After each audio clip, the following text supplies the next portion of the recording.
Hi hello ಎಲ್ರಿಗೂ ನಮಸ್ಕಾರ. Welcome back to my mini vlog. ಇದು ಸೋಮವಾರದ ಮಿನಿ ವ್ಲಾಗ್ ಆಗಿರತ್ತೆ. ನಾನು ನಿಮ್ಮ ಅಕ್ಕ ಎಷ್ಟು ಅಂತ ಕೆಲಸ ಮಾಡೋದು, ಯಾವಾಗ್ಲೂ ತಿನ್ಬಿಟ್ಟು ಆ ಕಡೆ ಈ ಕಡೆ ಓಡಾಡ್ತಿರ್ತೀಯ ಅಂತ ನಮ್ಮ ಅಮ್ಮನ ಹತ್ರ ಬೈಸ್ಕೊಳ್ಳೋ ಅಷ್ಟರಲ್ಲಿ ನಾನೇ ಹೊತ್ತು ಹೋಗ್ಬಿಟ್ಟು ಹಳೆ ಮನೆ ಹತ್ರ ಕಸನ ಗುಡ್ಸ್ಕೊಂಡು ಇವತ್ತು ಸ್ವಲ್ಪ ಹಸಿನ ಗೊಬ್ಬರನ ತುಂಬ್ಕೊಂಡು ಹೋಗ್ತಾ ಇದ್ದೆ. ಯಾಕಂದ್ರೆ ಸೊಪ್ಪನ ಚೆಲ್ಲಿದ್ವಿ, ಅದಕ್ಕೆಲ್ಲ ಹಾಕ್ಬಿಟ್ಟು ಬರೋಣ ಅಂತ ಹೇಳ್ಬಿಟ್ಟು. ಮನೆಗೆ ಬಂದ್ಮೇಲೆ ಅಮ್ಮ ಸ್ವಲ್ಪ ಒಂದಷ್ಟು ಚೀಟಿಲ್ ಲೀಸ್ಟ್ ನ ಬರ್ಕೊಟ್ಬಿಟ್ಟು ಹಾಗೆ ಗ್ರೋಸರೀಸ್ ತರಕಂತ ಹೇಳಿದ್ರು.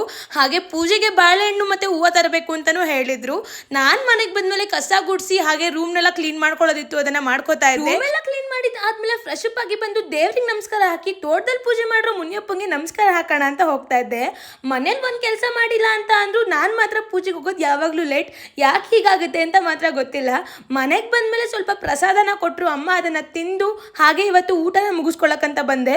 ತುಂಬಾನೇ ಲೇಟ್ ಆಗಿ ಮೌನವಾಗಿರಲು ಕಲಿತರಷ್ಟೇ ಬಹಳಷ್ಟು ವಿದ್ಯೆಗಳನ್ನು ಕಲಿಯಲು ಸಾಧ್ಯವಾಗುವುದು. ಇವತ್ತಿಗಿಷ್ಟೇ, ಮತ್ತೆ ಸಿಗುವ. Love you all. Bye. Jai Shriram.